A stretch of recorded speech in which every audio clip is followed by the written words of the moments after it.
Teniendo en cuenta que muchos mexicanos sufren de problemas psicológicos y emocionales, mismos que se incrementaron por la pandemia de la COVID-19, el Dr. Simi decidió ayudar de dos maneras. Uno, creó el Centro Simi de Salud Emocional, donde otorga 90,000 consultas mensualmente en la línea de ayuda gratuita 800-911-3232. Dos, impulsa el apoyo psicológico y salud emocional, instalando consultorios para brindar atención psicológica presencial gratuita. Hechos sí, palabras no. Atentamente, Víctor González, Dr. Simi. Atención. Si eres mujer y vives algún tipo de violencia física, psicológica o sexual, en el Centro Simi de Salud Emocional, Simisae, estamos listos para apoyarte. Ponemos a tus órdenes el 800-911-3232, la línea morada donde los 365 días del año, nuestros psicólogos expertos te ofrecen asesoría gratuita. No estás sola. 800-911-3232, opción 8. La línea morada para brindar asesoría y acompañamiento a la mujer. Hola, ¿qué tal? Muy buenas tardes. Bienvenidos sean desde Simi Radio a través de Facebook, un programa más aquí para todos ustedes. Como cada martes y cada jueves en punto de las 6 de la tarde, tenemos el gusto de llegar a ustedes a través de esta plataforma con diversos temas, con la única intención de poder promover y cuidar la salud integral de la población en todos los aspectos que sean posibles. Dentro de ese mismo cuidado es importantísimo tener información relevante sobre materias que se van interrelacionando de manera multidisciplinaria e interdisciplinaria. Es por eso que en esta tarde, en este programa, tenemos el gusto y el honor de tener a una invitada excepcional, a la doctora Marta Patricia Hernández Valdés, que nos hará el enorme favor de compartirnos un tema de alta relevancia con relación a los cuidados paliativos. Y bueno, lo hemos titulado Aspectos bioéticos en los cuidados paliativos. ¿Cuál fue la razón de elegir este tema para compartirlos con ustedes el día de hoy? Bueno, a lo largo de los al menos 2 meses pasados, hemos tenido diversas participaciones con especialistas en materia de cuidados paliativos. También por ahí tenemos un par de programas que van tocando, por ejemplo, el aspecto de las voluntades anticipadas, que vuelve a caer dentro de este contexto de los cuidados paliativos, que ahorita ahondaremos un poquito más. Bien, y sobre todo un tema altamente relevante que, bueno, implica una realidad inherente a la persona, que es la dignidad, algo de lo que en ocasiones se habla en el día a día, ¿no? Ten un poco de dignidad y dónde queda tu dignidad. Y lo utilizamos este término como ya parte de nuestro léxico cotidiano. Hoy en día hablaremos de eso de una manera más profunda, obviamente con la especialista que nos acompaña, a la cual le damos la más cordial bienvenida. Y por favor, doctora, gracias por haber aceptado la invitación, gracias por haberse dado la oportunidad en su agenda y es un gusto poder estar aquí con ustedes, con usted a través de este espacio. Por favor, preséntese, díganos un poco de sus credenciales, que sabemos son vastas, pero aquellas que no se nos olviden. Gracias a ti, estimado Manuel, por invitarme a este gran proyecto de Simi Radio, sobre todo para hablar de estos temas, como tú ya lo mencionas, que son tan importantes y que muchas veces pareciera que no se las exponemos bien al público, ¿no? Pasa con el tópico de cuidados paliativos, que va muy de la mano también, por ejemplo, de voluntades anticipadas, entre otras cosas. Y creo que acercarnos a la población a través de programas como este, pues es total y completamente fundamental. Como ya lo has mencionado, yo soy licenciada en psicología y posteriormente hice la especialidad, la maestría y el doctorado en bioética aplicada. Hoy en día me dedico a ser perito en psicología jurídica de manera independiente en casos diversos de abuso sexual infantil, de guardia y custodia y también de negligencia médica, que es donde yo pues ligo esta parte de la bioética y también soy coordinadora de la maestría en estudios de bioética modalidad en línea de la Universidad de Anáhuac y me dedico también a hacer un poquito de investigación y a publicar a nivel nacional e internacional estos temas que pueden llegar a ser un poquito complejos, ¿no? Desde el punto de vista científico. Claro, y sobre todo porque, como lo comentábamos también, abarcan varias disciplinas, no es una sola línea que sigue, sino que va una interdisciplinariedad constante y continuada, que va enriqueciendo obviamente todo esto, pero que a la vez, como bien lo menciona, es complicado exponerlo y sobre todo, a ver, desde la parte académica a lo mejor es como muy fácil, entre comillas, para hablar entre académicos, cosas así, por supuesto, pero cuando ya lo dialogamos en el día a día, porque todos estos estudios parten de una realidad concreta que tiene un rostro, un nombre, un apellido específico, que es la población a la que va dirigido todo esto. cómo hacer, ¿verdad? Para que este lenguaje tan técnico, tan especializado que se requiere, obviamente, pueda tener alta relevancia en el día a día y sobre todo en el cuidado de la salud de las personas. Muchas gracias, doctora. Pues la verdad es que es un gusto estar con una eminencia en esta materia. Bueno, a mí me da mucho gusto poder compartir con usted en ese espacio. Y empezando con el tema, bueno, los aspectos bioéticos creo que merece, por principio, tener un acercamiento, una definición al menos mayormente cercana, o una acepción sobre qué es la bioética y cuál es su relevancia en materia de salud. Así es. Mira, tú lo acabas de mencionar de manera breve, pero también de manera muy puntual. La bioética es una interdisciplina y si empezamos por ahí, creo que también es relevante comprender cuál es la diferencia entre la interdisciplina y la multidisciplina. Ambas van a estudiar un fenómeno complejo que en este caso puede ser algo muy particular como una patología o algo más general como es el ser humano o cualquier fenómeno que nosotros podemos encontrarnos todos los días como miembros del personal de salud o como personas, ¿no? Que salimos a la calle y realizamos nuestras actividades. En la multidisciplina se va a estudiar este fenómeno complejo a partir de varias ciencias o de varias disciplinas, cada una a través de su propia metodología. ¿De acuerdo? Por lo tanto, la cuestión holística o más integral no se llega a percibir de manera tan tangible. Con la diferencia que en la interdisciplina se establece una metodología en común para todas las ciencias y para todas las disciplinas para que entonces se estudie el fenómeno complejo de manera integral. Como ya bien lo señalabas, esto se dice muy sencillo, pero en la práctica, yéndonos o alejándonos un poquito de la cuestión académica, es muy difícil porque establecer una metodología en común implica también establecer o fundamentar un diálogo entre profesionales, entre científicos, que al final son personas, que cada uno de nosotros pues vamos a tener nuestros propios estereotipos, nuestros propios prejuicios, experiencias previas, entre otras cosas. También esto pues nos obliga a que el diálogo sea asertivo, que contenga escucha activa, empatía y todos estos elementos de los que habla muy bien la psicología, pero quiero insistir, es muy complicado. ¿No? Hay que llegar a una correcta toma de decisiones y es a partir como de ahí se van a analizar cuestiones éticas que van a surgir en el ámbito de las ciencias de la vida y de la salud. Y algo también que yo siempre les comento a mis alumnos, ¿qué ciencia no se relaciona con la vida? No estamos hablando solamente de la medicina, de la fisioterapia, de la psicología, de la filosofía y del derecho, que desde luego son los pilares fundamentales de la bioética. También tenemos que incluir a la ingeniería, a la comunicación, a la publicidad, a la física, a la biología. Y es entonces como la bioética va a estudiar estos fenómenos éticos que va a englobar a todos los profesionistas. Hablamos de dilemas bioéticos muy relevantes que pues en la actualidad son grandes temas de debate. Por ejemplo, la interrupción legal del embarazo, la eutanasia, algunos otros que tienen que ver con el final de la vida y también estos elementos técnicos que son con base en la jerarquía axiológica, en donde vamos a poder hablar de la autonomía, la justicia, la beneficencia y la no maleficencia. Entonces, con esto nosotros podemos, insisto, fomentar la toma de decisiones en las personas de la vida cotidiana y también en los pacientes, en los familiares y en el personal de salud. Insisto mucho en esta visión integral para entender que la persona tiene una dimensión biológica, psicológica, social y también espiritual. Ojo, la cuestión espiritual no necesariamente habla de religión, sino de este sentido de trascendencia, de los valores que cada uno de nosotros tenemos, las decisiones de vida que tomamos, entre otras muchísimas cosas. Entonces, es Claro. aquí donde entendemos la complejidad de la bioética.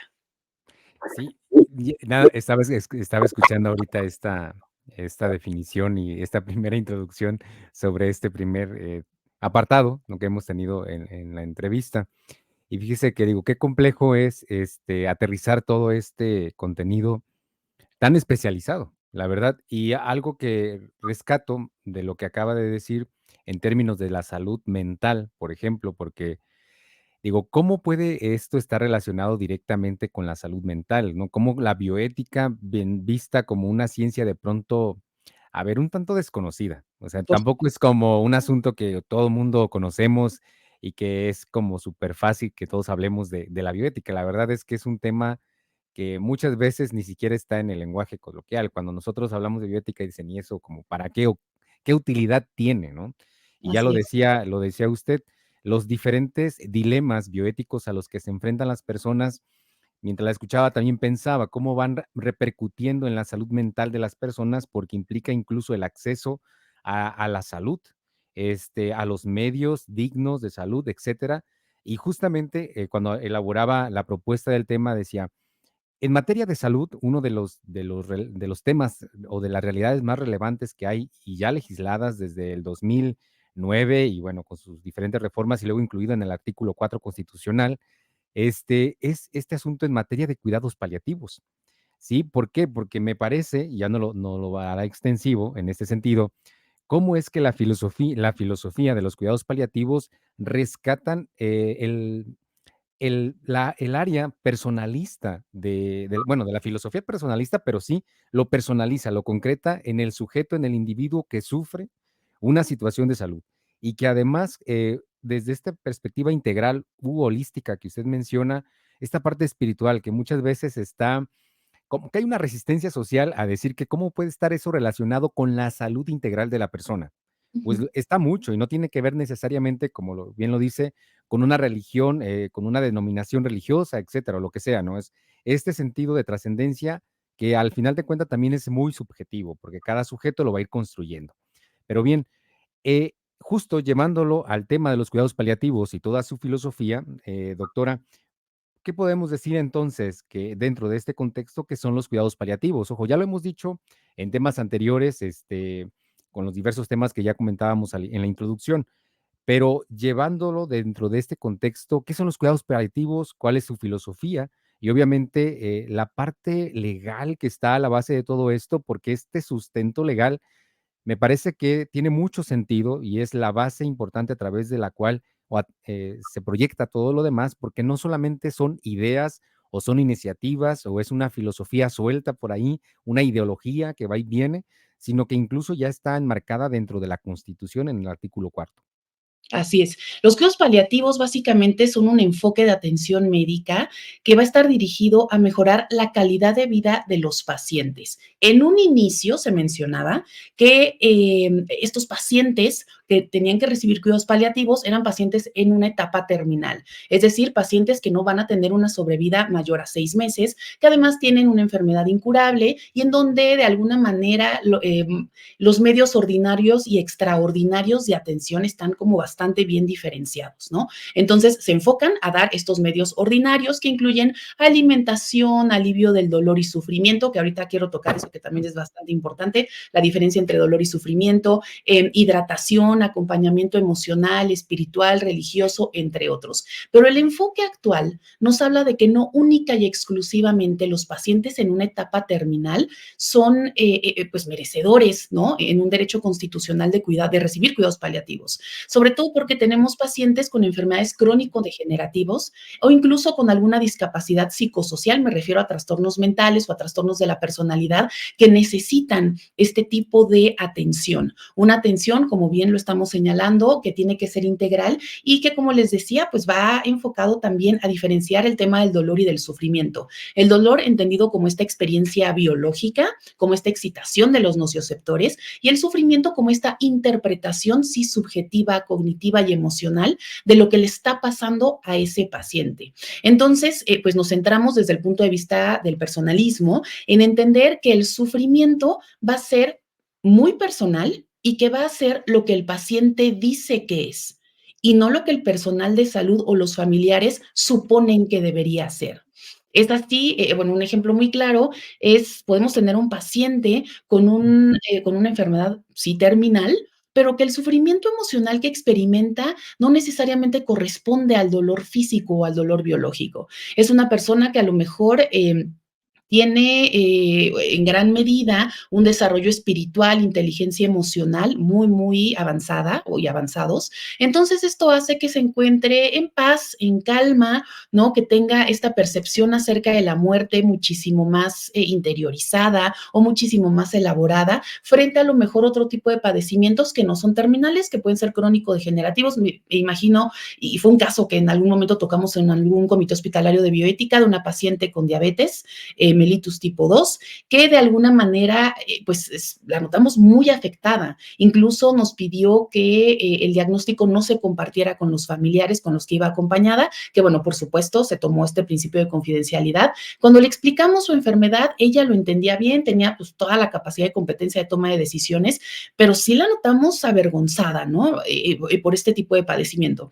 Cuando pues dentro del personal de salud sabemos que esa enfermedad pues es algo que pues la verdad, hoy en día se puede tratar muy, muy bien, la persona puede tener una calidad de vida bastante, bastante importante, pero insisto, entender las diferencias conociendo a los pacientes es fundamental para entonces saber cómo les afecta el tema del dolor y del sufrimiento. Es por eso que los cuidados paliativos pues han ido muchísimo más allá de única y exclusivamente entender que se trata de una enfermedad terminal, porque también cuando hablamos de enfermedad terminal, ¿qué nos imaginamos? Inmediatamente lo enlazamos con pacientes oncológicos y no necesariamente.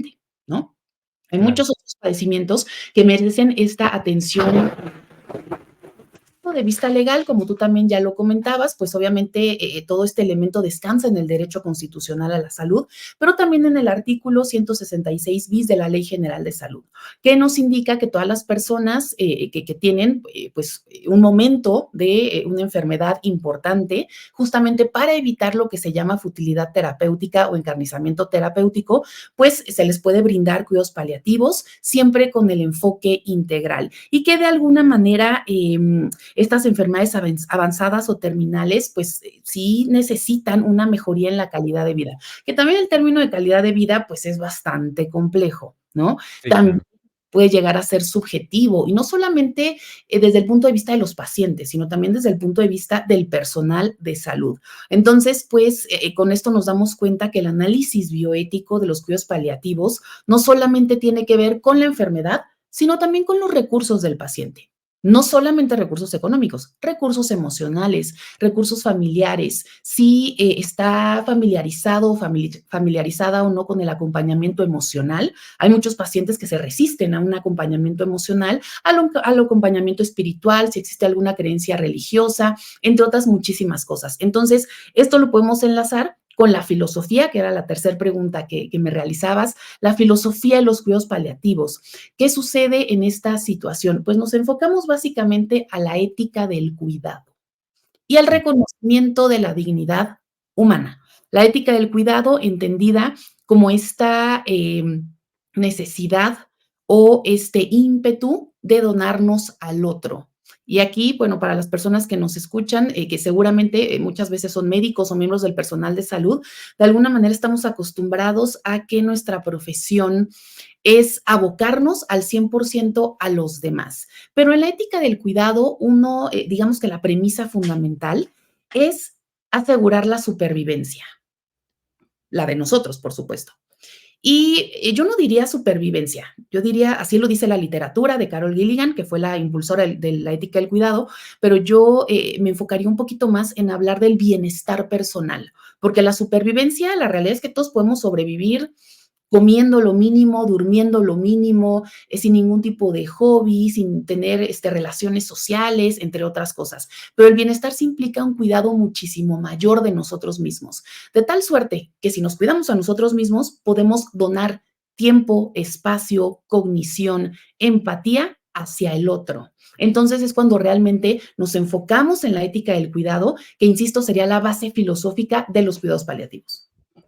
Cuidar cuando no es posible curar, ¿no? Que el que lo también lo sintetizan de esa manera, y qué extraordinario, aunque me parece un reto mayúsculo, porque creo que la mayoría de las personas que se dedican al cuidado de una persona, a ver, de manera formal o de manera informal, poco tienen, este cuidado hacia ellos mismos, ¿no? Esta donación pareciera que va, en afectando gravemente la propia salud, y de pronto de estar cuidando a un paciente, en situación grave, por ejemplo, no necesariamente en agonía o en una condición terminal, ¿no? Sino que de pronto se prolonga tanto tiempo, tantos años el cuidado de un paciente en casa o en el área hospitalaria, y las personas terminan en por no cuidarse, y después de que por alguna razón el paciente que estaba en cuidado fallece o muere, el siguiente paciente es este que era el cuidador, porque en ese proceso, a lo mejor que aquí, doctora, no se distingue, en la práctica, hasta dónde es el límite realmente de donar, ¿no? ¿Cuándo es válido o suficiente decir, doy los instrumentos en bien del cuidado y yo me convierto en el mismo instrumento?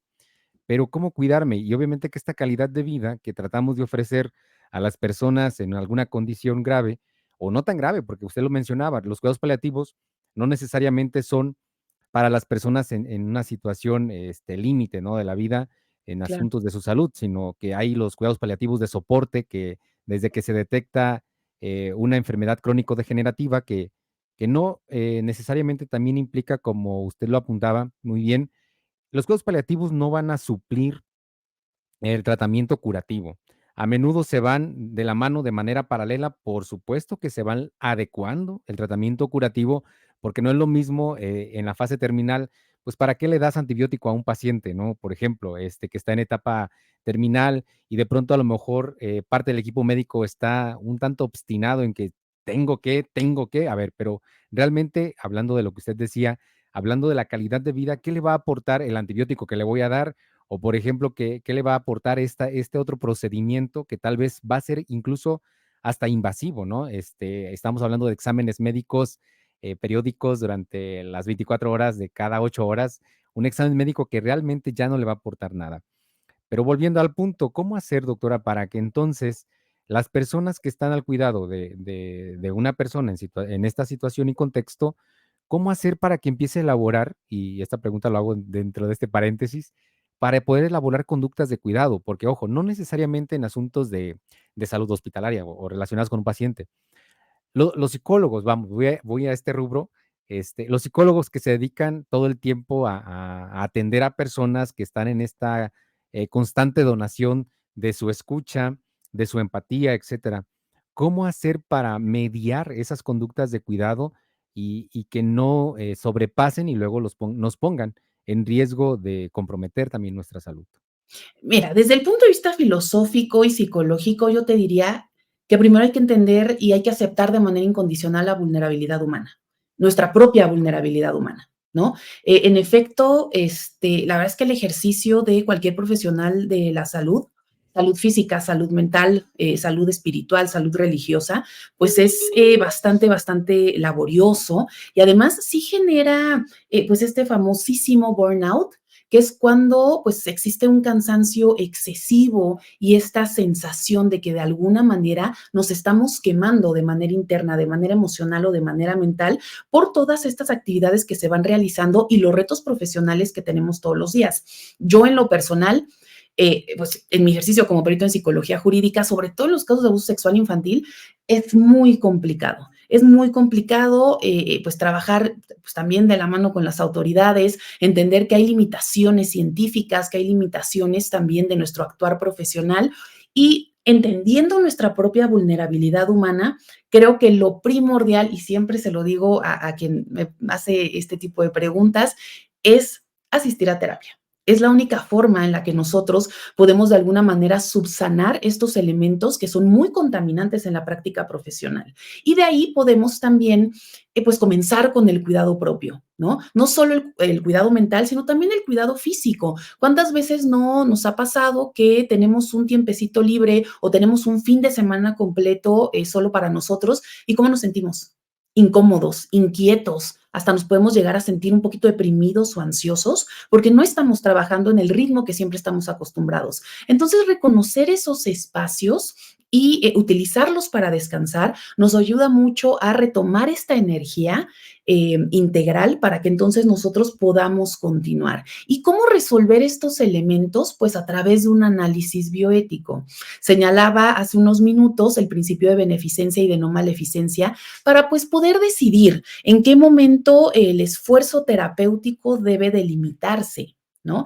Tú también lo mencionabas muy bien, pues tal vez recetar ciertos medicamentos a un paciente que sabemos que ya no va a ser beneficiado por los efectos del mismo y que al contrario, los efectos secundarios pudieran empeorar su situación integral, eso hay que reconocerlo y desde el punto de vista de la medicina, pues asentarlo también en el expediente clínico para entonces pues tomar estas decisiones de la mano de la mano del paciente y también de la mano de los familiares y de los otros miembros del personal de salud. Es por eso que el diálogo es tan importante en bioética y también entender una cosa cosa muy importante. El principio de beneficencia y de no maleficencia nos indica que hay que evitar todo el mal y también realizar o actuar todo el bien. Sí, pero todo el bien posible. Lo imposible no obliga éticamente, ni legalmente, ni moralmente. Entonces, pues con todo esto podemos entender que las propias limitaciones científicas, pero también las limitaciones económicas, institucionales, políticas y a nivel gubernamental nos ayudan un poquito a generar este marco de actuar ético.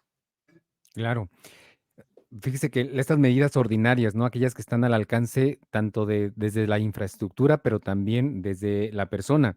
Y cómo lidiar, ahorita que escuchaba esta situación de que el constante diálogo que debe haber entre el equipo médico y las personas o paciente, familiar y paciente cuando es posible, porque muchas veces el paciente ya no está en condiciones de toma de Ujú. decisiones, etcétera. Pero sí con la familia, sobre todo con el cuidador primario o con los cuidadores primarios que en ocasiones hay. Y pensaba, ¿cómo favorecer esta situación? Porque de pronto, dentro de los procesos psicológicos, por ejemplo, de la culpa, hay familiares que cuando les hablan de los cuidados paliativos dicen, pues es que yo quiero que se le haga todo, ¿no? Y de pronto, pues obviamente hay un error tremendo entre lo que yo entiendo que es hacerle todo, entre lo que el médico internista, el médico, además, según la especialidad, ¿no? El urgenciólogo, cualquier otro médico tratante, pueda decir que implicaría hacerle todo, ¿no? Y de pronto el hacerle todo es un encarnecimiento terapéutico horrible que nada más va a generar sufrimiento y que obviamente va a ir en contraposición total de la filosofía de los cuidados paliativos. Pero, y también pienso desde la infraestructura, cuán rebasado está entonces también, digo, y eso es de materias públicas en materia de salud, ¿no? En materia de salud es cuán rebasado está entonces nuestro servicio, porque habría que pensar cuántos comités de bioética, por ejemplo, hace rato que lo toca a usted, hay en los hospitales en nuestro país, y cuántos, por ejemplo, profesionales en la salud, por ejemplo, están cualificados, especializados, bueno, dentro de esta alta especialidad de los cuidados paliativos, y cómo está entonces rebasado también nuestro servicio en general. ¿Cómo atender entonces esta realidad para que no nos veamos sobrepasados, los que nos dedicamos a aspectos de la salud, pero también para orientar a la población? Porque a lo mejor en mi hospital, donde yo vivo, en mi rancho, en mi región, no hay comité de bioética, no hay especialistas en cuidados paliativos. Pero ¿qué puedo hacer entonces para solicitarlos? Porque al final de cuentas, el hecho de que no haya un especialista o el hecho de que no haya un comité no excluye a los especialistas de ofrecerlos o de orientar. Digo, creo que aquí no hay manera de justificar la ignorancia en esta materia, ¿o sí? No, no, estás en lo correcto. A ver, toco como primer punto el hecho de que, en efecto, sí, muchas veces se percibe que si no hay futilidad terapéutica, entonces hay un abandono del paciente. ¿No? Claro, porque también hay que entender que y validar que los familiares están enfrentando a un proceso de duelo que muchas veces pues es muy complejo, es muy complicado, no está bien atendido. Entonces, esto genera la percepción de que ya no se le está dando la importancia al paciente, de que de manera pues interna desea su fallecimiento o su muerte, entre otras cosas. Y a partir de esto, toco también lo que mencionabas al respecto de los comités hospitalarios de bioética. Sí, es un problema muy importante, ¿no? Entender que hay muchos comités hospitalarios de bioética en los hospitales públicos y privados de nuestro país, pero pues que nunca sesionan. O que si sesionan, lo hacen cuando ya falleció el paciente o aún peor, cuando existe una demanda o una denuncia por una autoridad judicial. Entonces, digamos que el personal de salud se estresa, se espanta, entonces vamos a sesionar. Y digo, con esto voy a la siguiente parte de lo que me comentabas, que la población comprenda que tenemos todo el derecho de pedir y de este tipo de sesiones de un comité hospitalario de bioética de cualquier hospital. Cualquier hospital o clínica está obligado por ley a tener registrado un comité hospitalario de bioética. Entonces, de esta manera, pues atendiendo también a lo que dice la Comisión Nacional de Bioética con su guía para la conformación de los comités hospitalarios de bioética, pues sí existe obviamente una obligación legal, pero también una obligación moral y ética de atender a la población y entender entonces que son los familiares, el paciente y el personal de salud quienes pueden pedir estas sesiones, quienes la pueden exigir cuando nos encontramos con un dilema bioético. Claro, y cómo identificarlo y tomar la valentía, porque incluso el estatuto habla que también no, la encargada de trabajo social lo puede solicitar, la enfermera, Así es. incluso aunque no se trate necesariamente de un familiar directo o del Ujú, médico tratante en sí. Y qué complicado, porque justamente me venía a la mente que hace poco estaba dialogando con una doctora que me decía, pues ya se instituyó en nuestro hospital el comité de bioética, soy parte del comité, tengo 6 meses y no conozco a mis colegas que formamos el comité. O sea, solamente le llegó la carta de que había sido incluida dentro del comité y no habían hecho, pues, nada. Entonces, hay mucho por hacer, obviamente, que como usted lo menciona, lamentablemente pareciera, y no debería, que es un derecho, pero pareciera que se requiere de una demanda para que entonces sí, como usted lo menciona, se estrese uno y diga, bueno, pues ya no nos están demandando, ahora sí tenemos que ujú. actuar. ¿Para qué llegar a ese límite, verdad? Bien, gracias, doctora. Vamos a tomar nuestro primer corte, nuestro único corte del programa. Muchísimas gracias a todas las personas que se están contactando. Recuerden que este programa también queda grabado en Simi Radio, pero también en nuestra página simisae.com.mx. Recuerden que más de 100 psicólogos estamos a su servicio al 800-911-3232 y será un gusto, por supuesto, atenderles. Bueno, después del corte, regresamos. Teniendo en cuenta que muchos mexicanos sufren de problemas psicológicos y emocionales, mismos que se incrementaron por la pandemia de la COVID-19, el Dr. Simi decidió ayudar de dos maneras. Uno, creó el Centro Simi de Salud Emocional, donde otorga 90,000 consultas mensualmente en la línea de ayuda gratuita 800-911-3232. Dos, impulsa el apoyo psicológico y salud emocional, instalando consultorios para brindar atención psicológica presencial gratuita. Hechos sí, palabras no. Atentamente, Víctor González, Dr. Simi. Atención.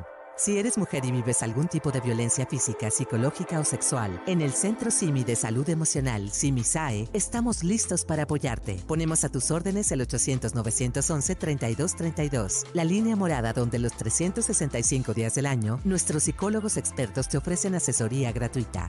No estás sola. 800-911-3232, opción 8. La línea morada para brindar asesoría y acompañamiento a la mujer. Muchas gracias por volver, por estar aquí con nosotros. Hemos regresado. Gracias a todos los que se han estado conectando. En verdad, es un gusto poder estar compartiendo con ustedes a través de SimiChat aquí por Facebook. Hemos estado hablando de algunos aspectos bioéticos relacionados a los cuidados paliativos. La verdad es que al ir escuchando la narrativa, sale un abanico de temas que digo, híjole, por ejemplo, tocaba un tema súper importante y que a menudo lo relacionan con los cuidados paliativos, como si ya de plano es doblar las manitas como equipo médico y ya no hacer nada y dejar que el paciente muera, ¿no? En cualquier condición. Y para nada que lo es, o incluso en algún momento, cuando se empezó a legislar o hubo todas estas reuniones para poder legislar esto que ya es hoy una realidad, había mucha confusión en los medios, ¿no? Sobre todo con este tinte sensacionalista, ¿no? Que en México está debatiéndose si la eutanasia se legaliza o no, y nada que ver, o sea, era todo en relación a los cuidados paliativos, pero sí de pronto la población que no estamos relacionados con este tipo de temas decíamos, oye, pues, ¿de qué se trata, no? ¿Hacia dónde vamos caminando con todo esto que parece que hace mucho ruido? Obviamente que los cuidados paliativos no es doblar las manos para nada, de hecho es una realidad fenomenal cuando entendemos que a la base de todo está la dignidad de la persona y todo lo que implica este término que ahorita nos lo va a explicar usted y que cuando todos los que prestamos servicios en bien de la salud de las personas tenemos claro y tenemos en cuenta, uno, que atendemos personas, no atendemos un hígado, bueno, los médicos no atienden un hígado dañado o no atienden un número de cama o de expediente. Quienes atendemos, por ejemplo, pacientes en la broma, ¿no? De pronto se tiende a hacer bromas un poco oscuras respecto a lo que estás atendiendo, ¿no? En ese sentido no olvidar que estás atendiendo a una persona y también a la vez, retomando lo que usted decía, no olvidar que también somos personas atendiendo personas y por tanto estamos de vulnerable a vulnerable. O sea, no somos, sí somos expertos en la materia, obviamente que es parte de la obligación, pero no olvidar eso, cómo compaginar esto y cómo entender este rollo, y lo digo así en este término, de la dignidad, porque de pronto lo decía en la introducción de nuestro programa, hablamos mucho de dignidad y que tenga dignidad y promover la dignidad y todo eso, pero ¿qué es eso de la dignidad, no? Y sobre todo cuando vemos que muchas veces en la prestación, perdón, de servicios de salud, pues creo que pareciera que no se respeta tanto, ni siquiera se considera. Habría que ver las condiciones en cada lugar, sus distinciones, no en todos los lugares es igual, pero también, por ejemplo, cuáles son los medios a través de los cuales se cuida el personal médico relacionado a la dignidad de la persona, esta que está cuidando a más personas. Pero, ¿cómo compaginar esta filosofía, doctora, que a la base pone la dignidad de la persona con la técnica y lo humano? Cada vez tenemos pues muchos avances en muchos aspectos, que si bien pudieran representar una oportunidad para mejorar la calidad de vida del paciente, de la persona, también se corre el riesgo de que se vaya al extremo de la despersonalización. Por ejemplo, hoy tenemos consultas, y lo digo desde lo que hacemos nosotros, por ejemplo, nosotros damos servicio virtual, ¿sí? Ujú. ¿Cómo compaginar esta parte técnica? Es un ejemplo nada más dentro de muchos que hay, sin despersonalizar la atención y luego también sin despersonalizarnos en este mismo proceso. Así es. Mira, primero que nada tendríamos que entender a la dignidad como este valor intrínseco que tienen todos los seres humanos en vida, ¿de acuerdo? No como valor agregado, no depende de nada la dignidad. Y la dignidad no se quita ni se coloca, entonces, se reconoce o no. Entonces, creo que con esto cambiamos un poquito el chip de entender qué significa la dignidad como tal. En efecto, yo en lo personal muchas veces tengo a familiares de niños que han sido, a menores de edad que han sido abusados sexualmente, y muchas veces los padres me dicen, es que a mi hija o a mi hijo le robaron, le quitaron la dignidad. Entonces yo con un ánimo más pues terapéutico les comento esto, ¿no? Que la dignidad no se le puede quitar a nadie nunca, se reconoce o no en algún momento dado. Que eso también, como bien lo mencionas, en la despersonalización del acto médico, de la atención y del acceso a la salud lo podemos ver, una falta de reconocimiento de la dignidad humana, pero en realidad no se quita ni se pone. Entonces, eso nos ayuda un poquito a entender este concepto técnico, pero también filosófico que lo podemos llevar a la teoría. Ahora bien, ¿cómo podemos pues subsanar de alguna manera esta falta de reconocimiento de la dignidad del otro? Pues reconociendo nuestra propia dignidad. Tú mencionabas, a ver, ¿qué pasa cuando, pues sí, se necesita el cuidado, reconocer la dignidad de los pacientes, de sus familiares, pero ¿qué pasa con nosotros mismos? Si nosotros nos fijamos de manera histórica, siempre se habla de cómo dar malas noticias, por ejemplo, ¿no? A los pacientes y a sus familiares. Yo, en lo personal, lo que hago es hablar de manejo emocional para dar malas noticias, pero sí manejo emocional del paciente, de sus familiares, por supuesto, pero también el nuestro, ¿no? Nosotros también tenemos emociones, nosotros, como les decía al principio, pues también tenemos un bagaje cultural importante, un contexto emocional, un contexto económico, institucional, etcétera, que va a matizar las decisiones que vamos a dar nosotros, pero también va a matizar, por ejemplo, como el tono en el que vamos a decir las cosas, ¿no? Las recomendaciones que vamos a dar. Entonces, con el propio reconocimiento de nuestra dignidad y de este tipo de bagaje cultural y de contexto, es como nosotros podemos avanzar hacia la empatía. Y aquí quiero hacer una anotación muy importante porque muchas veces se piensa que la empatía es ponernos en los zapatos del otro, lo cual no es posible, ¿de acuerdo? Ni técnica ni prácticamente. Entonces, ¿qué es la empatía? Es una aproximación integral a la situación del otro. Pero esta aproximación implica que nosotros no dejemos de ser nosotros mismos, ¿no? Que nosotros, a través de nuestros recursos emocionales, de la inteligencia emocional, que tan desarrollada esté, de si hay o no resiliencia, podamos apoyar al otro. De lo contrario, yo siempre a mis alumnos les hago, pues digamos, de manera presencial un ejercicio. Si alguien se cae, y yo quiero ayudar a esa persona, si yo quiero ser empática desde este pensamiento de ponerme en los zapatos del otro, pues entonces yo me caigo con esa persona. ¿Ayuda a la persona en realidad? No, No. Exacto, lo que necesitamos es sí agacharnos, aproximarnos físicamente y pues en este contexto también emocional y espiritualmente, pero siempre manteniéndonos nosotros firmes y levantados para entonces poder extender la mano y ayudar al otro. Entonces, fíjense cómo volvemos un poquito al tema de la ética del cuidado, de tal suerte que nosotros tenemos que tener esa fortaleza, este conocimiento y de alguna manera la elaboración de nuestras propias emociones para entonces sí poder empatizar con el otro y apoyarlo, ¿no? Y esto nos ayuda también a respetar y a conocer, primero que nada, los deseos de los pacientes.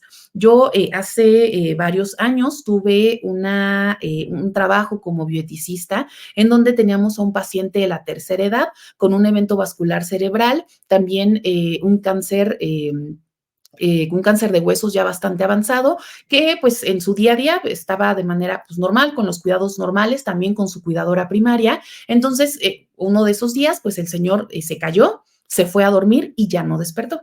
Entonces, pues en el contexto, ¿no?, cultural de las familias mexicanas llegaron pues muchísimos miembros, ¿no?, de la familia directa, de la familia extensa, con el miedo, ¿no?, de que su familiar falleciera. Entonces le hablan al médico de cabecera y el médico de cabecera hace un comentario muy particular señalando, bueno, si fuera mi papá, yo haría todo lo posible para llevarlo al hospital y que lo atendiera.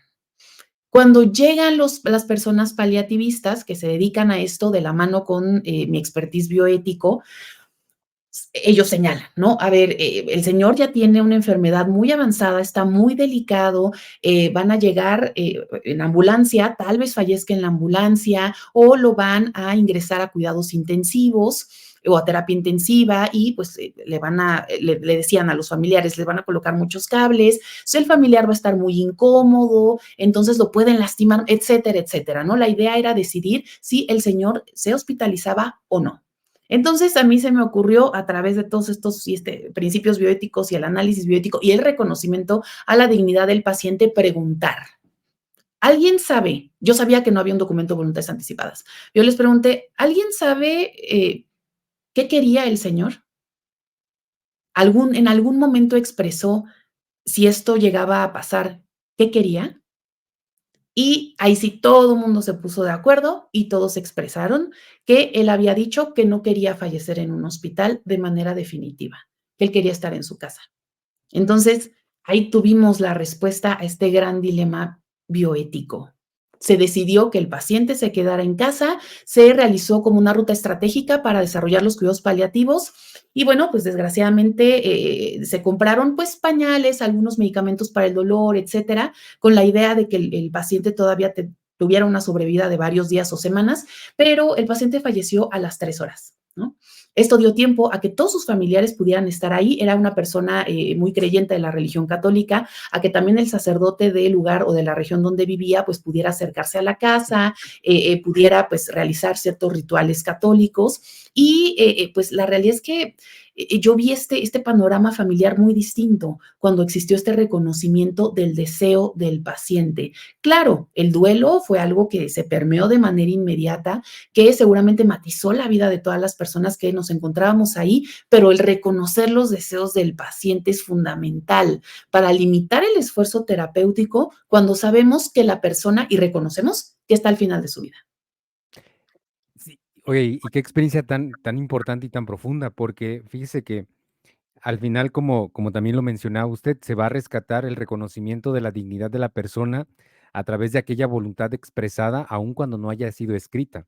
Así Y es. entonces, se evita que, bueno, bajo el categórico kantiano, ¿no? De no ver a la persona como un medio, sino el fin en sí mismo, pues, se evita que la persona sea un medio a través del cual yo como familiar, por ejemplo, por un lado, quiera subsanar culpas o situaciones, no trabajadas, no asumidas a lo largo del proceso familiar o de la dinámica familiar.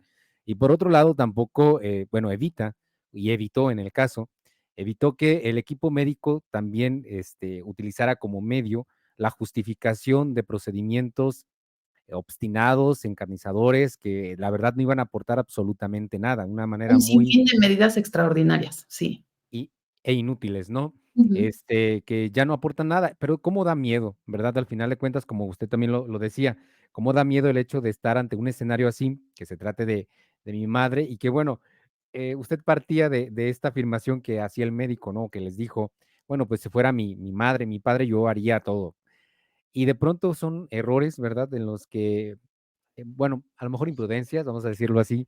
negligencias y en las que caemos o cae el equipo médico en esta parte, en donde dice, bueno, pero ¿por qué llevarlo a ese plano que genera presión y estrés en el familiar que de por sí está ante una situación muy complicada porque es su madre quien está ahí o algún familiar muy amado con una vinculación importante y todavía un experto en materia le está diciendo yo haría esto. Luego entonces, pues obviamente que genera culpa, porque si el experto en materia, porque uno confía en los especialistas, dice, está proponiéndome esto, entonces yo que no sé nada, pues tengo que hacer lo que el doctor me dice. ¿Verdad? Claro. En el mejor de los casos. Pero cómo irlo, digo, y me parece genial el hecho de volver al rescate de la dignidad de la persona a través de esta voluntad expresada. Y yo creo que si nos ponemos a preguntar, por ejemplo, en el plano familiar, yo conozco muchos familiares muy cercanos o conocidos que han dicho esto. Yo, si llego a una situación complicada de mi salud, yo no quiero estar en mis últimos días en el hospital. Si Ujú. los mismos cuidados que me van a dar en el hospital me van a dar en casa, prefiero en casa.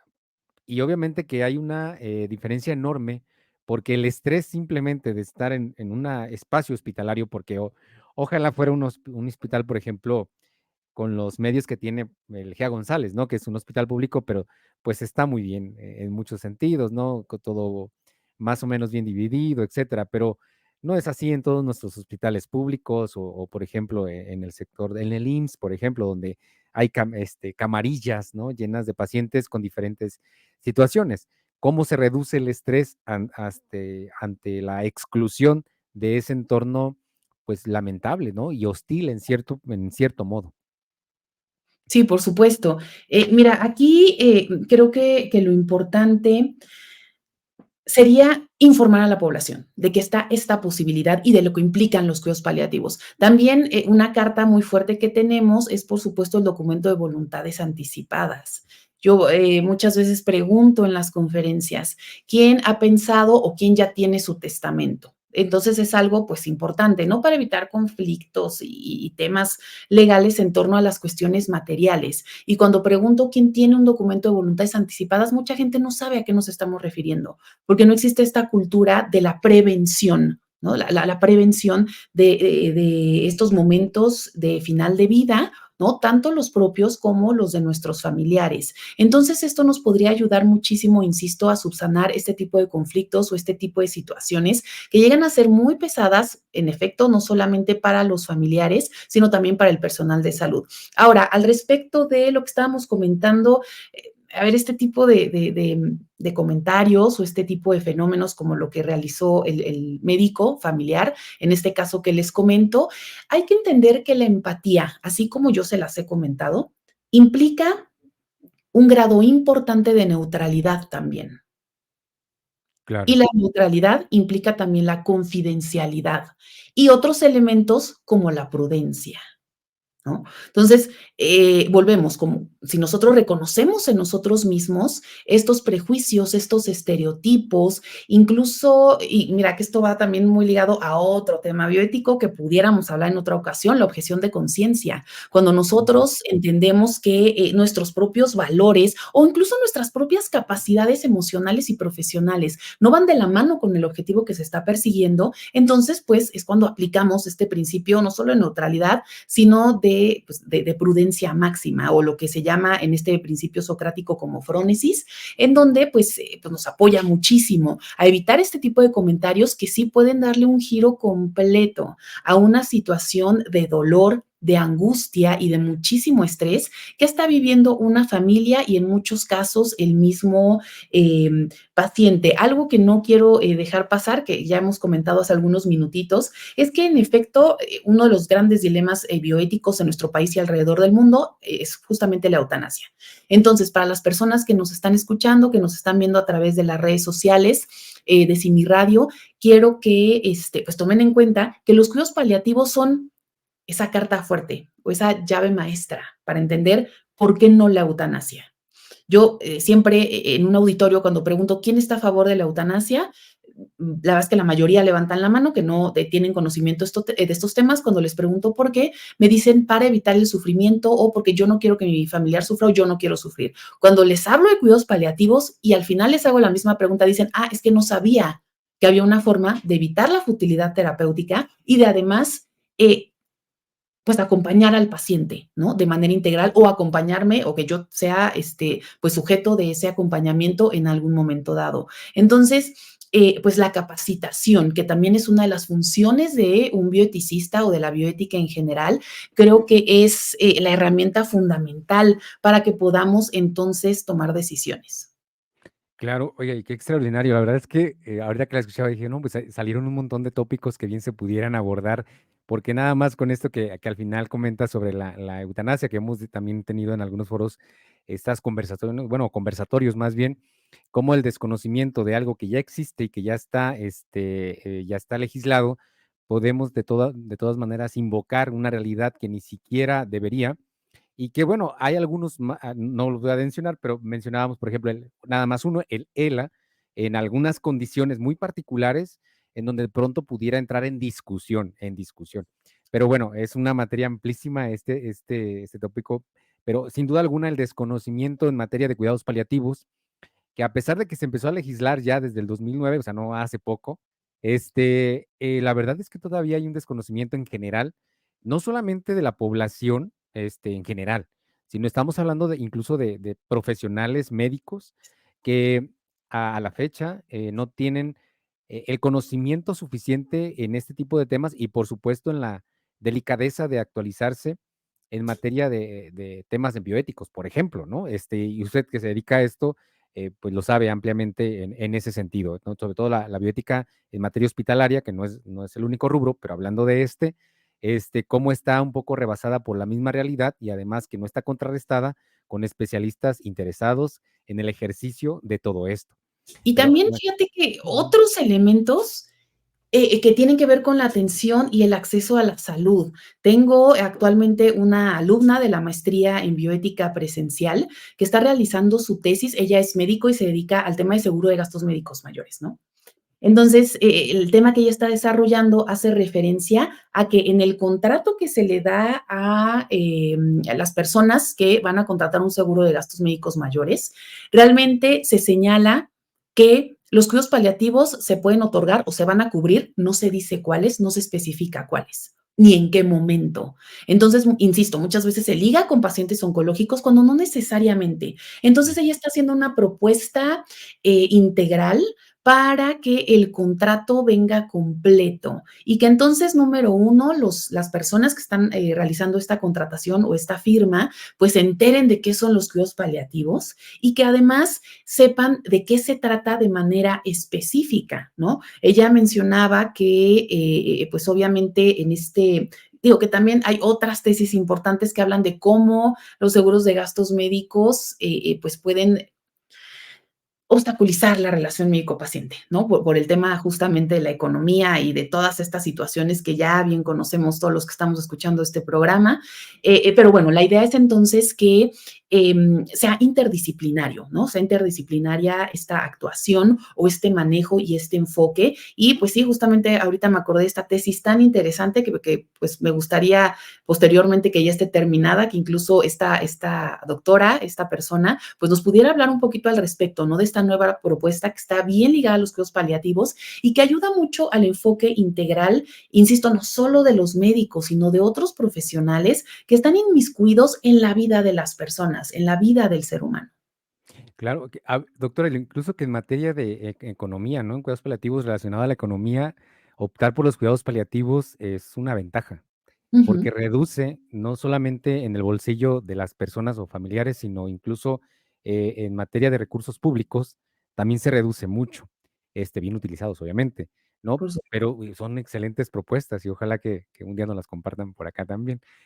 Pero bueno, doctora, muchísimas gracias, de verdad estamos ya despidiendo el programa, no sin antes, de verdad, agradecerle y obviamente agradecerle a todos los que nos han sintonizado aquí a través de Simichat por Simi Radio desde Facebook. Un saludo a todos los que nos dejaron acá sus saludotes. Particularmente, voy a mencionar nada más, doctora, a los que la mencionan.